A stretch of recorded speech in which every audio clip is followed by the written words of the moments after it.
I also use the ergometer a lot for total conditioning type training, because I'm a huge believer as a coach and an athlete in strength, pure and simple. I mean, in the races that I've done, when it's come down to brass tacks, it's about my ability to resist fatigue late when my body is tired.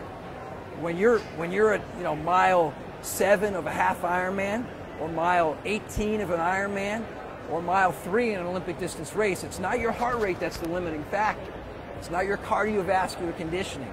It's your body's ability to resist the wheels coming off, your form deteriorating, your ability to hold it together, to resist fatigue. So I use the ergometer a lot for total conditioning type workouts. We're off the erg, we're on the erg.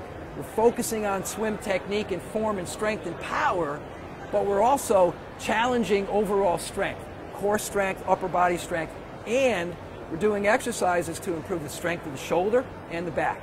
So with that in mind, Todd Kenyon is going to go through a very condensed workout, okay, that I wrote up, just a little mini thing. Should take maybe 7 or 8 minutes, depending on how good he is. And we're going to watch as he goes through this particular session, okay? We're going to start with half pulls action. So here's the session so you can get a feel for the way you might do it. Now imagine this.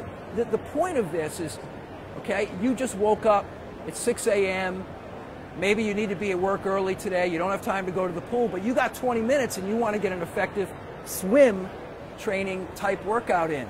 This is the kind of thing you can do. Train both core strength, upper body, swimming specific strength, and be on the erg all at the same time. So we're going to start with some half pulls. I believe at low levels of swimming ability, for a lot of novice swimmers that I coach, I have them do a lot of exercises using stretch cords to build the coordination that I'm talking about. So keep that back flat, slight bend in the knee. We just start with some half pulls. And again, what is he training? He's training the coordination, okay, to build in that effective catch. Okay? This is something you can do on your own with stretch cords. You can do it in front of a mirror.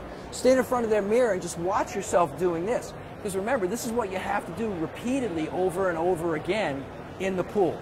And the idea is to literally reach over that barrel, to put pressure on the handle, to engage the muscles of the upper back, to build in the coordination that's required. We'll go through 10 to 15. Then he's going to jump on the erg. Door is at 1. He's going to do just a warm-up, 100 meters, okay? Then we're going to move the door to 2, and you can read along with me here. Going to move the door to 2. You get started whenever you want, Todd. Let's time this. Going to move the door to 2, and he's going to go into a 50, where he's going to raise the intensity slightly. Then I'm going to have him get off the erg. He's going to do 10 push-ups. He's going to grab a mini band and go through some external rotation exercises that I like to have athletes do to improve the strength of the external rotators of the shoulder, again, to protect the shoulder. Then he's going to do some power wheel rollouts.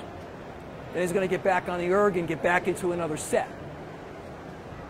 Again, the focus is on a high elbow, Todd. You're dropping that elbow just a little bit.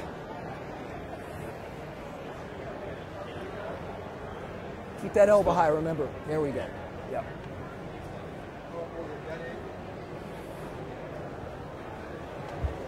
So again, going through a process of on the erg, off the erg. What's the advantage in this kind of session? Because you can always monitor your stroke quality. How am I effectively catching water? You're building swimming specific strength here. See, we never think about swimming from a strength standpoint, do we? But the reality is it's hugely important. When I meet the average novice triathlete on the street and they want a swim lesson, and I can get them to intuitively understand what they should do, they usually can't do it. Because as soon as they get into the water, what happens? The elbow drops. It takes a lot of strength to be able to keep that up.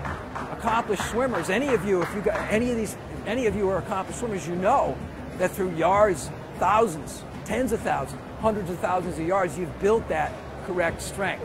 Okay? That's what we're trying to build on the erg.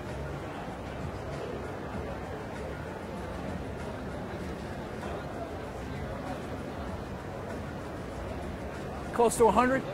Actually, the display, I think, it's on average, isn't it? It's on the wrong display. There we go. There we go. Yeah. Okay, it's 5 meters. Okay, what's next? Yeah, okay, 50 more. Doors at 2. Now we're going to raise the intensity slightly. He's going through a little bit of a warm-up.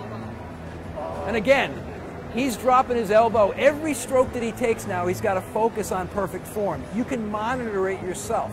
This is how you build correct technique, by doing it correctly over and over again at progressive resistance levels.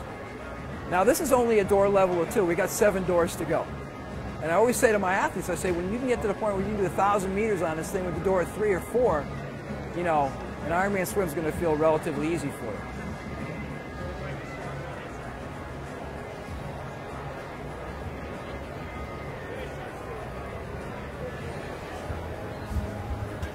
Okay, he's got 10 meters to go. We're going to get him off the erg. He's going to go right into some push-ups. Dropping that elbow like crazy. All right, you're good, bud. Hop off.